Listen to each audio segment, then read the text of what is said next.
It's Ready? what do you mean? Sing? We need to Ready? we need to sing or Yeah. We'll do jingle bells. Okay. Ready? 1, 2, 3. Jingle bells, jingle bells, jingle all the way. Oh, what fun it is to ride in a one-horse open sleigh. Hey, jingle bells, jingle all the way. you have to tell. Oh, what fun it is to ride in a one-horse open sleigh. Yeah, let me show you what we have in Catalonia.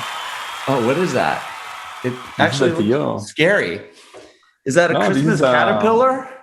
Of course, this is a log, right? It's a log from the forest. It's a So Christmas children go log. to the forest to find their logs. It's called Tio. It's a translation, and then they have to feed it.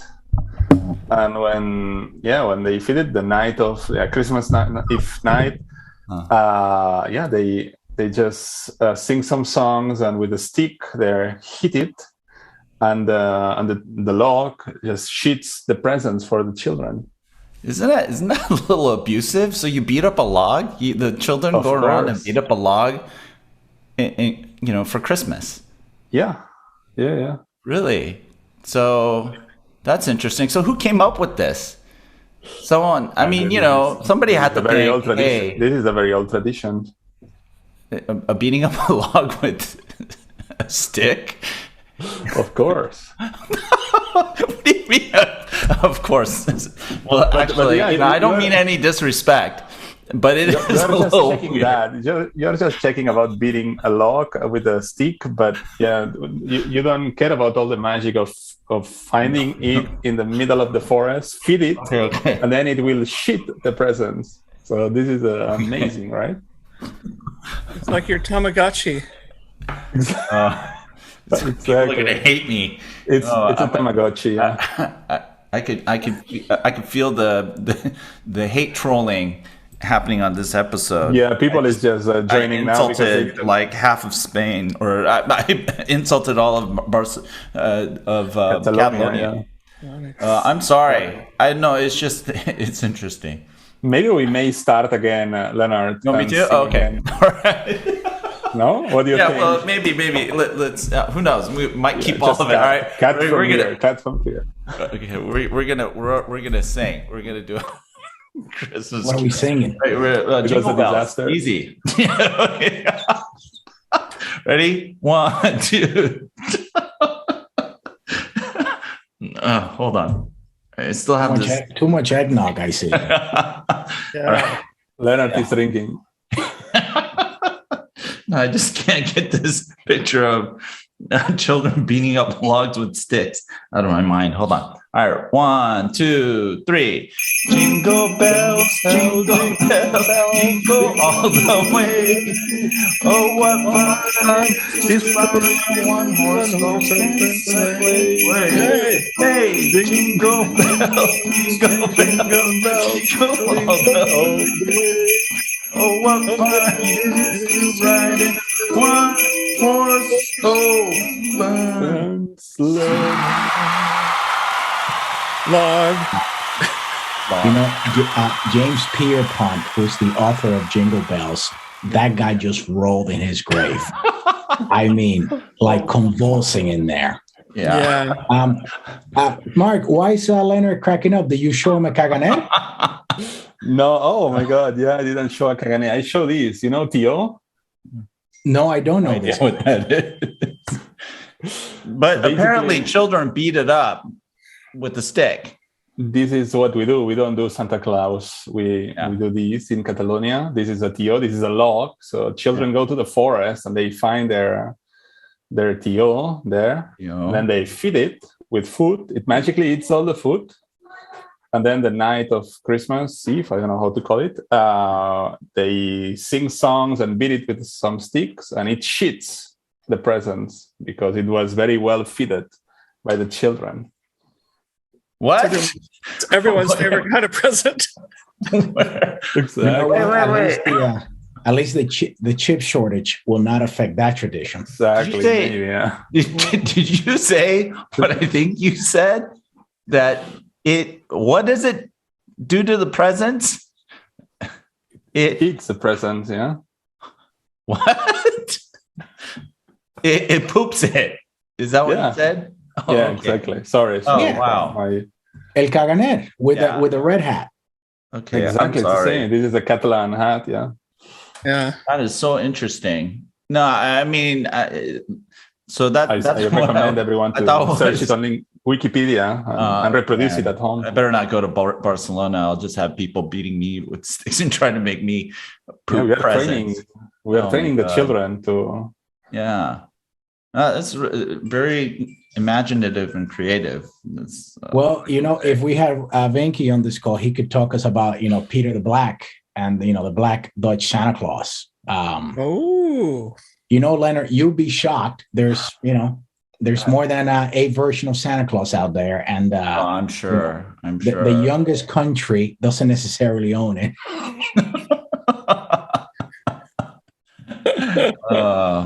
Jeez. What's up, guys? Yeah. Happy holidays. Yes. Surprised it took us this long to get to that point of greeting our audience by saying happy holidays to Yes, our happy IoT holidays. Coffee Talk friends. What's up, guys? Glitch in the Matrix. We're going to talk about metaverse again. Oh my God. It's time for the Matrix today. Oh, wow! is it It's today? Today? Today. Do you have the tickets for cinema or theater? No, but there's also streaming on HBO. HBO Max. Oh, Max? Awesome. I'm gonna Yes. watch it. It looks So great. I'll put it on my 10,000 inch TV, 8K TV with surround sound, 16K. Atmos, Dolby, HDR, surround, Synsurround, Lucas something, THX. Yes, all that. Nice. But Nice. is anyone going to talk about Rob's haircut? Well, what about What? So were you forced to do that? Wow. It was like just it was going in my mouth. It was all over my face, and I was just. That's the whole point. I know, an impulsive Now, moment. let me get back to Matrix, sorry, because I know that Yes. Rob will be more excited to talk about that. So yesterday I was watching again Matrix 1, the first movie, and it's amazing how Morpheus shipped to Neo at the beginning of the movie a mobile phone, and it's a Nokia 5000 something, that it was the first mobile phone I saw with internet, with WAP. It was like a really good, oh wow, this mobile phone, oh my god, the first one It was cool. I had on my hands that I could surf internet. Remember that slide out? Yeah. I need an exit. It was cool. Yeah. Yeah. Actually, those movies aged very well. I've rewatched the trilogy, and it's pretty amazing. The special effects done very, very well. And pretty I think they spent a lot of money on that, but they were very innovative, no? On Trinity jumping and the camera turning around. That was super innovative, no?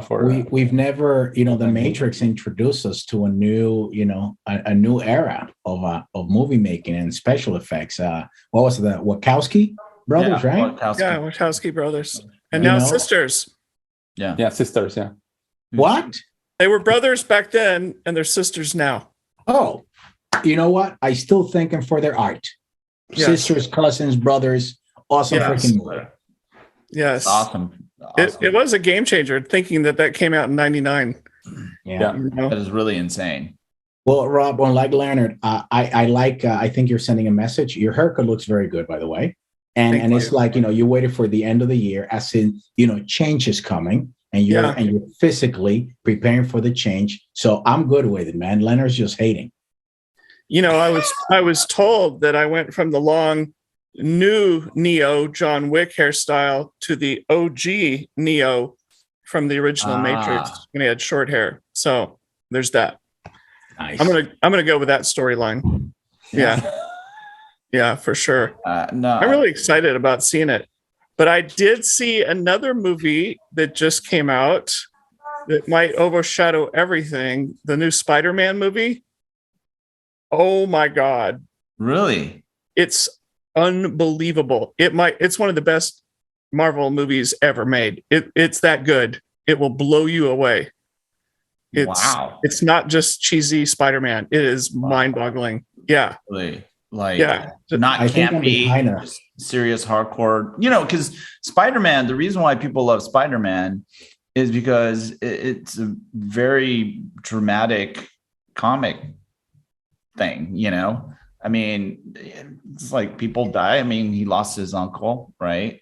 And there's a lot of spoilers. Friends got taken out, and so a lot of serious stuff. A lot of things are going to happen in this movie that you will never imagine happening or guess would come together unless you've read articles about it or read reviews. And I don't want to give any spoilers because they are so dramatic. You'll be like, no way is this happening.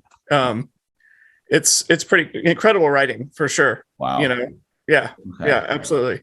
Looking forward to that. Yeah. And I think you have to go to the movie theater to see that. I don't think it's streaming anywhere. Well, let me tell you where you're not going to see that. You're not going to see that on YouTube TV because they lost the Disney ESPN thing the other day. Really? But I thought they renegotiated that. And no, it apparently it died. It died on the vine last minute. And now they did the right thing. They dropped the monthly from 65 to 50. Hopefully avoiding the exodus of people. But no Disney. But in the YouTube TV Disney timeline, after they did all the stuff you're talking about, and we were freaking out because we couldn't watch any football and all kinds of stuff, or God forbid, The Bachelorette. To see who Michelle was going to pick last night. But luckily, I got a notification on my I need an exit phone from the Matrix telling me, oh, we got our act together and we came to a deal with Disney. And sure enough, it all came back when I turned on my TV. And there was like ABC and ESPN and all the different channels that are owned by Disney. And so it was like, woo, because, the 3-hour finale of Bachelorette last night to see who Michelle was going to go with. I mean, can you imagine if we missed that? Well, Rob, if you had a mobile plan with the best telco that leverages the best use of red in their logo, you will get Disney and ESPN and Hulu, I believe, included. So talk about value. That's a lot of value. Just saying. Yeah. Will it stream fast enough? Yes, wicked fast. Wicked fast. Oh, yes. Oh, okay. Yeah. All right. That sounds like Boston Rob fast. Okay. Yeah, wicked fast. All right. I'm down with that. And you have Joe fast. You have all sorts of CDNs and SAT points in your neck of the woods. So you should really leverage that oomph in performance. Hey, by the way, did we already talk about, maybe we did, speaking of speed and performance, and obviously we always jump to Spectrum. Did we talk about the whole hoopla right now with the airlines? You're really close to Boeing. What? I'm really close to Airbus presently. Yeah. And they just, they are really throwing up a fight. It's like, no, I want my altimeters to work. You guys are going to screw this thing up too fast. Yeah, you mean the C-band stuff. Yeah. How does this happen? How does the United States government with a straight face sell Spectrum to the three big operators for tens of billions of dollars and then go, oh, wow, my bad. The airlines, the airports, they don't want you to use it, but we're going to keep the money you gave us and everything. That is total BS. How did they not know that was a problem? We did talk about this before this Airbus Boeing thing came out, but you're right, because there was so much due diligence, on all sides, right, to make sure that the resources that were being sold, first of all, like years ago, no, this is not going to screw anything up. There's enough of a buffer between utilized bands and the bands that will be allocated. And, telcos did the due diligence, and the airlines and the FAA. And now yeah, it's like, oops, sorry, let's hold on to this money a little bit longer while you guys while we figure something out. It's pretty nuts. It is nuts. It's totally nuts. So for our listeners out there, what is the difference between the C-band, aka the mid-band, that primarily Verizon and AT&T spent a lot of money on, and then that mid-band stuff that T-Mobile got from Sprint that they've already turned on and are already getting rocking speeds? Is it not exactly the same frequency, maybe? No, it's very different. The C band's up in like the 300, 3 point, well, I gotta look it up, I forgot. But 2.5 is what T-Mobile got from the acquisition of Sprint. So it's at a lower frequency band than what you have with C-band. C-band was traditionally used for satellite, right? Or is used for satellite communications and a lot of other, a couple other things. But yeah, it's not the same thing. C-band is a pretty big, range. I mean, not C-band.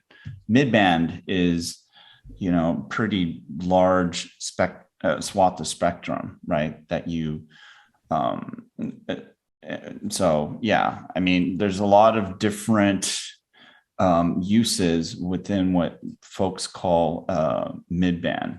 So, you have like the low band stuff, you have the mid-band stuff, and then you have the high band, which is, the millimeter wave stuff, which is usually, well, we bought it. We want to use it. Damn it. Okay. Yeah. What are you going to use? Why? On what use case you wanted to use that band? The let's just start with all of a sudden coverage by lighting up all that additional spectrum, right? So you can deliver more 5G to more places like this, and then the availability that comes with it. So I mean, it's quite straightforward. It's spectrum that we need, that carriers need to deliver more 5G coverage. And then, the mid-band also has that sweet capacity to it where, magically you can be experiencing just a better performing connection. So yeah, it's capacity and coverage versus, I mean, low band, you're going to have a lot of coverage. You don't have to densify the network as much, right? And so from that perspective, the low band stuff is great, but it's very crowded, right? That's traditionally what a lot of wireless operators have used. So and then the mid-band stuff, a lot of it is reserved for has been traditionally used by the military as well as satellite companies. So when you go and you look at a lot of the different bands that are in the mid band range, there's a lot of that kind of use allocated traditionally. So now you're seeing a lot of the mid band being repurposed. C band is one of those bands, it has much better propagation coverage, than millimeter wave. Millimeter wave is a bit challenging, and you have to densify the network tremendously to get coverage that delivers, what everybody has been promising that millimeter wave can deliver. And so for the operators early on with the 5G rollouts, it's very important for them to have coverage. Otherwise, no one benefits from the new radio technology. But a lot of, they banked, the marketing teams of the operators banked tremendously on millimeter wave, maybe not accounting for how the densification of the network would probably take time if you're going to take advantage of millimeter wave. That's why you see a lot of the operators just sitting on the stuff. They have tons of millimeter wave and they're barely being used. I mean, it's literally just being used as like hotspots and, stadiums, and which aren't getting filled anymore because we keep having these variants of the COVID virus. So anyway, that's the short of it. So I would call Uncle Sam and say, I want my money back. With interest. I mean, with interest, because until you guys figure that stuff out, because that's total BS. That's bad business doing that kind of stuff to people.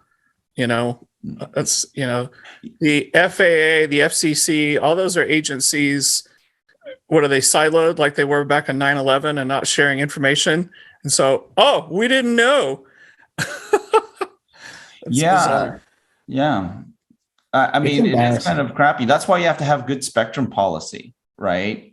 And the FCC determines when these auctions happen, but then oftentimes they get pressure from the industry to release spectrum, right? And because think about it, what did Hans Vestberg do like 2 years ago? They bought AT&T and T-Mobile. I mean, AT&T and Verizon went heavy on the millimeter wave auctions. Found out, oh my God, we can't really use this stuff because there aren't handsets out there right now that have a millimeter wave capable modem, right? Qualcomm didn't come out with the I think it was the X55 until much later. It's chicken and the egg. Yeah. And so and then they had a paucity of midband, which they needed for coverage. Just to explain, that's why he yelled and kicked and screamed and went to the FCC and say, "Hey, release some midband spectrum." And that's what happened about 2 years ago. And then now we're living with the results of that drama. So just to spectrum-splain this to you and how it's unacceptable that these agencies weren't talking to each other. Can anyone think of another bit of spectrum that has gotten a lot of notoriety and everyone talked about possible interference? That's the whole CBRS thing that's facilitating private LTE and private 5G. And they said, yep, here's the spectrum you're going to get. Here's how much you're getting. And yes, there are scenarios where it may interfere with the Navy doing stuff, but we'll check with you and you're just going to get spectrum in a certain area, maybe around your factory or whatever. And it was so well covered and highly talked about what the possible interference could be. And it was just some obscure thing with the Navy that you'll probably never run into. And so it's ridiculous that we didn't have the same thing, with this C-band stuff, and airlines. I wish this hadn't happened because it's just embarrassing. Like that's it. It's just. But give the money back, right? Well, you think, but it's just not as easy. It's not like, hey, Amazon, my package was not delivered, but you said, oh, we'll send you another one. And you're like, thanks, Jeff. You're the man. This is a little bit more intricate than that. Yeah, let's leave these to the lawyers, right? Like no one, I don't know that we read, at the bottom of the receipt after the survey, when we bought the Spectrum, I don't know that we were clear on what the return exchange policy was. I think it was 15 days, but that was 2 years ago. Yeah. Yeah, it's kind of a cluster. But, it boils down to, you just got to do your homework. If you don't do your homework, you get an F, Well, lots of people should get Fs in the FAA and the FCC.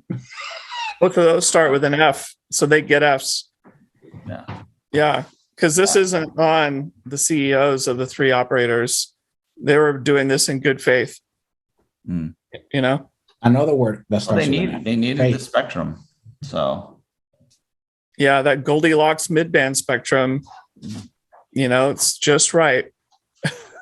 It's a lot faster than low band, and it's right amount of distance. It's good stuff. Because right now, I would also be kind of angry if I was Verizon or AT&T, because T-Mobile is lighting up all those Sprint midband sites, and all of a sudden you see this ultra capacity, and it's not that marketing like you see that 5G crap that AT&T did.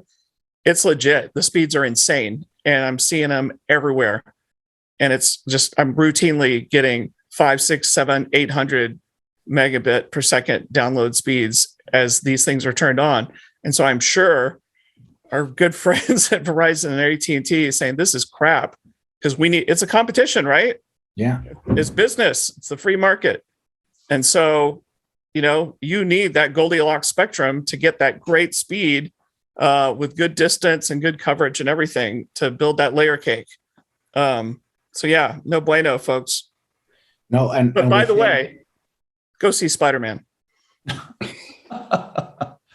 And Rob, within that, since you mentioned, the CBRS Navy nuance, but that, if most of these deployments are being done in private, in a single geography, even if it's a big deployment, it's like a factory, right? It's not just, a city or a municipality or a state.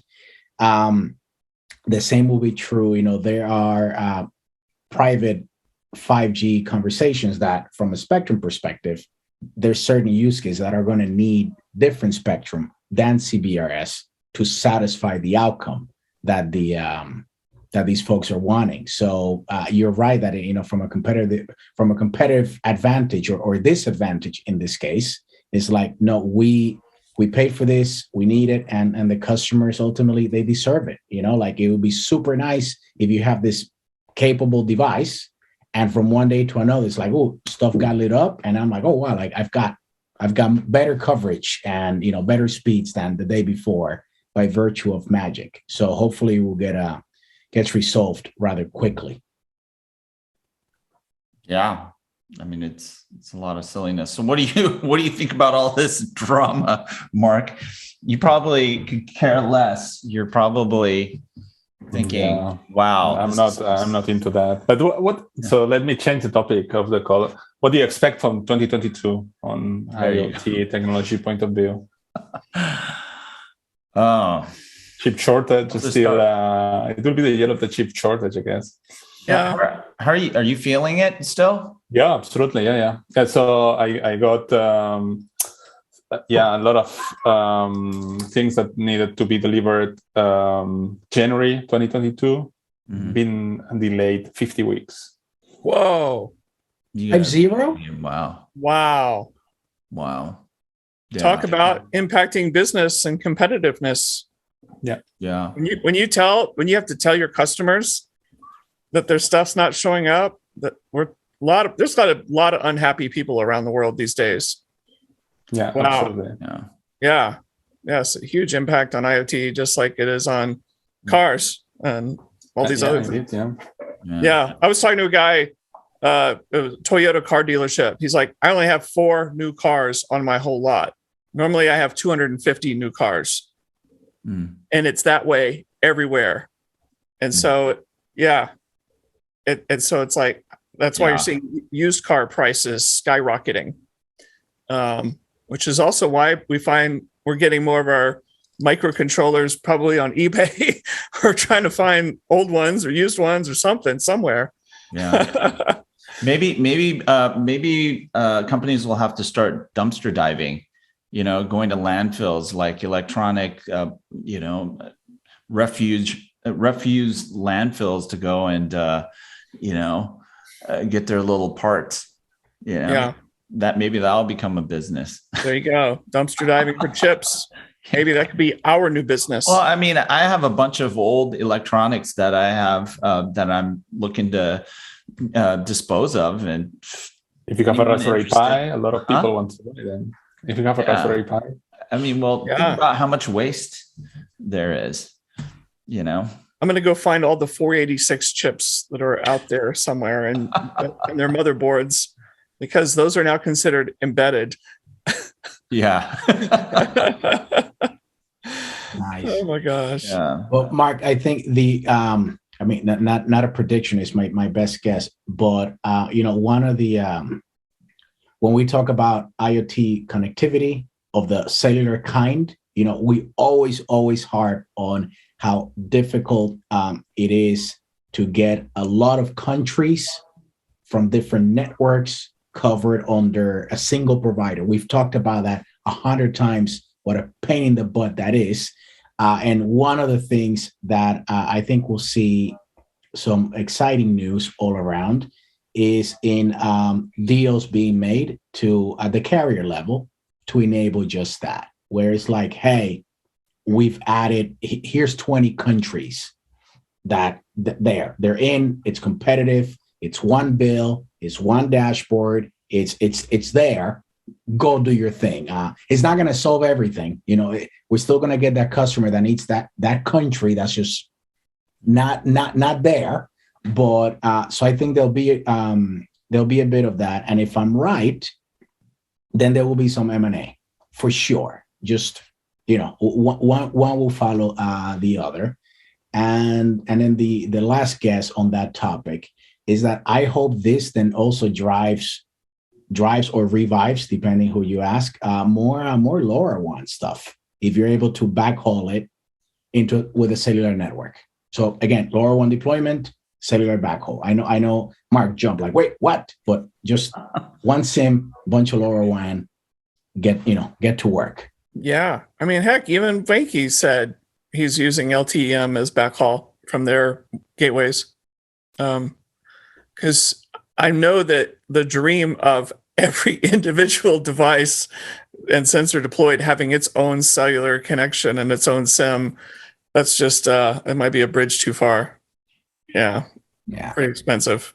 Yeah. That's like saying the virtual SIMs and you don't need plastics, no? On the device.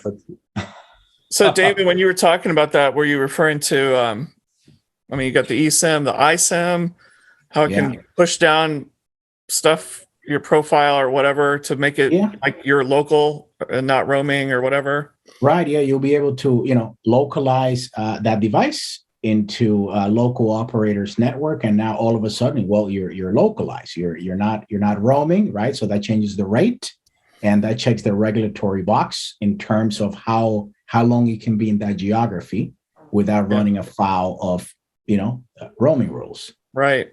Yeah. Good point. And you talked about M&A. Obviously, there's a lot of players that aren't major carriers that are like MVNOs that are in that space. And a lot of them are advancing to doing this new stuff. And a lot of them we've talked about the global SIMs and, Once, Soracom, Teal, Hologram, long list, right? I wonder if any of those guys are going to get snatched up. We'll see. Yeah. Who knows? But I think, regardless, how many, if any, if a bunch of them, if not, I think, this is one of those things that we talk about that inherently will drive some more IoT because something was just easier than the day before. Just that. And I think especially for the smaller IoT shops, for the developers, these are some of the things that if you haven't fired the salespeople that haven't hit quota in 2 years or more, I'm picking up the phone, calling the customer like, hey, that thing that we couldn't do because it just wasn't possible. Well, not only can we do it, but it's cheaper and easier. Is this business problem, still bugging you, right? And then off it goes because the problem doesn't exist. So I hope it helps, the global IoT community, even though it's a single category of cellular connectivity, but IoT is IoT. Yeah. Well, I tell you what Mark said, though, just reminding us about the chip shortage and the impact on IoT. It makes a lot of predictions that we might make about different verticals and stuff like that kind of blow up or evaporate really fast because we might be excited about IoT here or there or a factory and agriculture or whatever. But man, if you don't have the chips, there's no deployment and there's no dinero. Yeah. No. And it's getting more expensive too. And so, when we talk about chip shortage, we have to think about, well, what does that really mean? And how did we get here? And a lot of it boils down to some policy decisions that were made. And, quite honestly, we're paying the price for it, right? So this whole idea that tariffs, somehow China pays for it is not true. We pay for it. And so if these are policies that we have in place. We agree with them, and we think they're necessary for whatever reasons. Then this is quite honestly the price that we have to pay. And so what the chip shortage is not that there's simply a chip shortage. What's happening either, through direct or indirect influence is a shift in the global supply chain for electronics in its entirety. And so, I think next year we're probably going to continue to see a lot of constraints, and then we'll see what happens with all the capacity build out and the investments in semiconductor manufacturing. Making that a little bit more, let's say, less, or making it less centralized in Taiwan, South Korea, and such, especially for the advanced node stuff. Or the foundries in the US, are they being built or? Yes, they are. They are, but it's going to take a while. They're advanced node stuff. Obviously we've talked a lot about Intel expanding in Arizona and New Mexico and Portland, and then but obviously the bigger news in the last few weeks was Samsung announcing outside of Austin, and building giant new fabs there. So that's huge because Samsung rocks, and so it's great to bring that firepower. Right, but it's also important to recognize that not all foundries and fabs are equal, right? You have advanced node stuff, you have legacy node stuff, and where we have issues is the legacy node stuff, the old stuff. And so that's where a lot of the shortages happen. And if you go downstream in the supply chain for electronic devices, so the end markets, then all of a sudden, you might have all the advanced node chips that you want. TSMC and Samsung might be able to fulfill a lot of the demand for the advanced components and devices. But if you don't have the legacy stuff like the camera or even the AI NPU, which are usually manufactured at a lower, at a a more, let's say, N plus 5 or 6 process node, then it's not that far back, but you still have a problem, right? Because your smartphone, if you go and you look at all the different generations of processes that are used to manufacture all the components that go in your smartphone, it's not just the advanced stuff; it's a lot of the old stuff. So when you have this shock to the supply of the legacy stuff built on legacy nodes, you still can't ship that smartphone, right? You need those legacy components. So Leonard, so do you think the short-termism view of the tariffs, right? And where we at the time not just the tariffs, not just, but that was a big chunk. How do we push regulators, government leaders to say, like, hey, this part, the tariff bit, maybe didn't work as well as intended, and it took some time to bite us in the butt, but it did. But that's what the global semiconductor industry is doing right now, is pushing back on the tariffs, because especially in the U.S., these chips that are imported from China are actually their products from, of American companies. And so it's like literally getting taxed to bring chips in that are fabbed in, China or Singapore or where have you, and getting taxed on it, right? Well, it's a tax basically, 25%. It's like, why? This is our stuff, and then of course they're going to pass the cost on to the consumer, right? And it does nothing to reduce the demand for those parts from China or wherever they're actually manufactured. So it's like, it doesn't make any sense. Do you know what I'm saying? Yeah. But the question is, so we try to avoid politics on this show. But the thing is that does that policy make sense? And can we realistically, given the sentiments between, the US and China, really get rid of those tariffs, even though maybe, they don't make sense? Do you know what I'm saying? But they feel good. Well, I know that once Toyota gets some cars and some chips, they're not going to feel the money burn, because they're charging $8 a month if you want to use their key fob just to do remote start. Yeah. Seriously. Well, I mean, think about it. The car companies, they're killing it right now because they just jack up the prices of cars. They don't, and then what happens? You have lower production numbers, so you lay off people because you're not producing as many cars, but you're still making a huge profit. Yeah.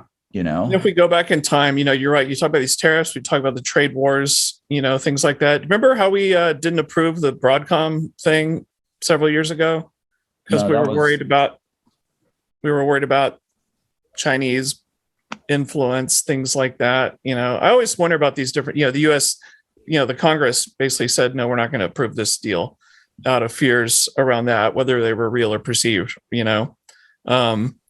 The tariff trade war thing, it's chips. I also remember, you might remember, it was all about, hey, there's going to be a lot of pain and you need to take the pain because it's the right thing to do. You might remember maybe farmers were hit really hard because China retaliated because China imports a lot of agriculture. Lots of stuff. Soy was one. Yeah. And all of a sudden they go, okay, we're going to get it from somewhere else. They just shut it down. I mean, that's how it is in these trade wars, right? They're just like, we can play that game too. And so it puts a lot of people in a lot of stress and pain. Yeah. It's funny that you said Broadcom because, it's been at least 10 years since that whole thing. And they still haven't traded as high as they did before. And it's been all over. And I doubt Broadcom. Broadcom. Are they? Let me see. They're killing it. What are you talking about? Oh, what? They're killing it. They're killing it. Look at their stock price. On my way. Yeah. Broadcom is in every Raspberry Pi. All-time high, and they've gone up it's not, like 3 or 4 fold. It's not Broadcom. I'm gonna. You guys keep chatting. I'm gonna give you another name from a blast from the past from this trade war deal. There's a Broadcom chip. HDMI? What? That's not a company. That's a video interface, isn't it? What are you trying to show? So Mark has to unmute and talk so that the camera will go on him on the big screen for our audience to see. What is that, NXP? Mark, say something. It's a Raspberry Pi containing. It's a Raspberry Pi with the Broadcom chip. No, it was not Broadcom talking. Yeah. Okay. Yeah. No, they're. It's a Raspberry Pi 4. I can sell it for $500 if you want. But the funny thing is that's what's happening. People are scalping. If you they're stockpiling, and these are all behaviors that we don't want because they go against just normal market dynamics. But these are the prices that we're paying for the policy. And I think that's what needs to be very clear. It's not all of a sudden, there's a chip shortage because there isn't enough production. There's a whole reshuffling and it's being induced, right? Policy induced reshuffling of the global supply chain. That's the disruption. It's not that there isn't enough capacity. It's the capacity is things happening at the same time. Yeah, it's located in places that we don't necessarily like anymore, is what it boils down to. But you have to pay the price for shifting everything. I mean, keep in mind the semiconductor industry, the way that it's structured today, and the supply chains have been evolving over 40 years, even more, since the 60s. We've been doing packaging in like friggin',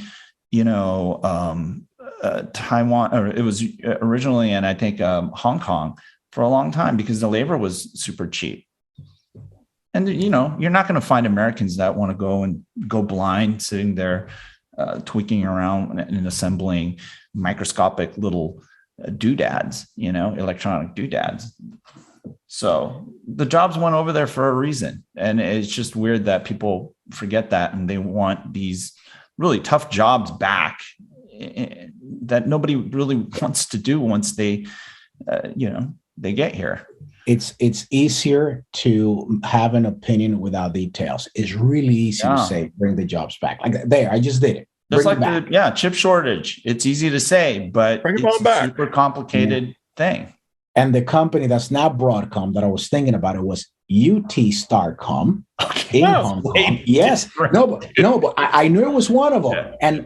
And today, 10 years ago, they were trading at 84.84, and they're at a solid 90 cents right now. And I remember they were part of the whole, Chinese, and they were doing white label phones. We had Windows Mobile phones made by them. Yeah. Yeah. It wasn't just HTC, folks. No. Yeah, by the way, they're called a Vago. Okay. So there should be no confusion with comms anymore, David. Dude, I went Broadcom is called Vago. Well, this was something different. It's just actually you're right. They are still called Broadcom, but the company that bought them is a Vago, right? We're losing our credibility with the audience rapidly. We don't really know what we're talking about. Screwing up the It's the end of the year. It's the end of the year. We're kind of tired, aren't we? And how many other people get on a show like this with no prep? We're just shooting the shit, Come on. So no editing. We're not editing stuff out. How many people have the balls to do that and talk about topics like this? It depends. It's random. It's all over the place. If it affects to you, you just cut and record again, right? Me? No, only if the music recording is really, really horrible. Or if just joking. So, for maybe the next session or something in early January, I think our audience is going to expect us to give them guidance on how to proceed forward in a hostile, low chip environment where our IoT is going to suffer. And so I think it's on us, the geniuses here on the interwebs, to come up with the workarounds, the ways to navigate, because a whole lot of people, they either know it's happening or it's going to hit them in the head really hard. But can we, isn't there something merry we can talk about? This is like the most depressing Christmas episode of any show ever. Oh, yeah. In case I didn't already say it. But the thing is, what we're really doing, and now we'll bring the audience into the inside joke, is we're providing a list of things to discuss during Christmas dinner that will ruin the freaking dinner. We're talking about tariffs. Right. We're talking about government not, being siloed. We're talking about a chip shortage. We're talking about $8 a month key fobs just to unlock the vehicle, people. Okay, that's bad stuff. So this is what we're doing, Leonard. We're providing a list so that over IoT people can have an argument, a meaningful argument. I was going to say we could have just went with the Catalonian Christmas log. Because that's what we're going to drop on. Built on that. Yeah. Instead, we went down this dark path. This is like, Tim Burton's version of a dark Christmas or something. Nightmare for Christmas. Oh, well. Well, Leonard, if you were shocked by the log, you really need to look up El Caganer. Okay. I mean, I apologize if I offended any Catalonians. It's just very interesting. You're an offensive person. You'll be fine. They're super cool. Trust me, there's a lot of goofy stuff that Koreans do too. So that don't make any sense. So you mean like sell many of the components that comprise an iPhone? Yeah, that's totally silly. Just to remind everyone how much Samsung should be given props for the iPhone success. Oh yeah. Don't let them forget. Yeah, absolutely. Okay. So digital twins, they're hot. Digital twins are hot. They're hot again. I'm writing new articles and putting them out there on the interwebs about the different pieces of really putting deeper thought. And this is part of maybe what you might do in the next year is you retreat to data and not focus as much, if you can, on endpoints that you may struggle to find chips for. Right. Yeah. But in the end, you're trying to get data from those things. Right. There we go. So you're moving from no code, low code to no chips or low chips. Yes. No. See, I think that's a bright spot right there. Thank you. Because we have all this data, most of it is crap. We don't have time to clean it up. Now that you're not going to have all these endpoints to bother you with more data, next year it's all about, hey, let's get value out of data. That's wonderful. Let's do Merry Christmas, everyone. Jeez. Merry Christmas. All that dark data that you have that, what do they say? Like 95% of the data is never even looked at or analyzed. Yeah. Start looking at it. So let's start looking at it in the new year. I'm excited. Yeah. Can you imagine? It? Yeah. Oh, wow. I'm so happy now. See? Yeah. Christmas presents are looking better all the time. See, Mark? Yeah. Stop. That's what you can go to town with now. And yeah. Or you can convert your whole economy to, selling those around the world and sharing the story. It's super interesting. I mean, cultures are fantastic. We don't need to forget the culture. And it's interesting as well that some problems maybe don't need to be solved with technology. They can be solved with analogical solutions. So true. You're right. Yes. Thank you for that, Rob. That's awesome. So we end this episode, and is this going to be the last episode of the year, or do we have another one next week before we close out the year? This is the Christmas episode, right? Yes. It's the darkest Christmas episode ever, but if we're around, I was expecting as well a list of gifts that like techie gifts that you were expecting from Santa Claus or TO or whatever you do. Yeah, the log. I guess since we forgot to do that, maybe if some of us get together next week, we could talk about what we got or what we gave for Christmas. We could also do, hopefully no spoiler, it won't matter by then, movie reviews of Spider-Man and The Matrix. Oh my God, that's a lot of pressure to go on to the cinemas again with Omicron. And maybe best songs of the year while we're at it. The best songs were the ones from the 80s and the 90s. Yeah, indeed. Still. Oh, you sound like a really old person. I am. I've been listening to old school rap, and it's awesome. You know what kids would say to you, Leonard? You know what kids would say to you with that comment you just made? They go, "Okay, boomer." Guy. Yeah, but then I would say, "Hey, listen to this stuff." It's like, listen to these guys rap. This is for real. Some amazing. They need to learn about that California love. There you go. Yeah. West Side. So who's going to take us out? Okay. I'll do it. And hold on. This is the Christmas special. Okay. Yeah. So to our global audience, seriously, you've been through now another year of the IoT Coffee Talk. So we wish you, regardless what you celebrate, who with, and where, an incredible holiday, a safe holiday, Merry Christmas, Hanukkah, Kwanzaa, whatever you celebrate, may it be awesome. So Feliz Navidad, Bon Nadal, Merry Christmas. I'll screw up the French, Joyeux Noël.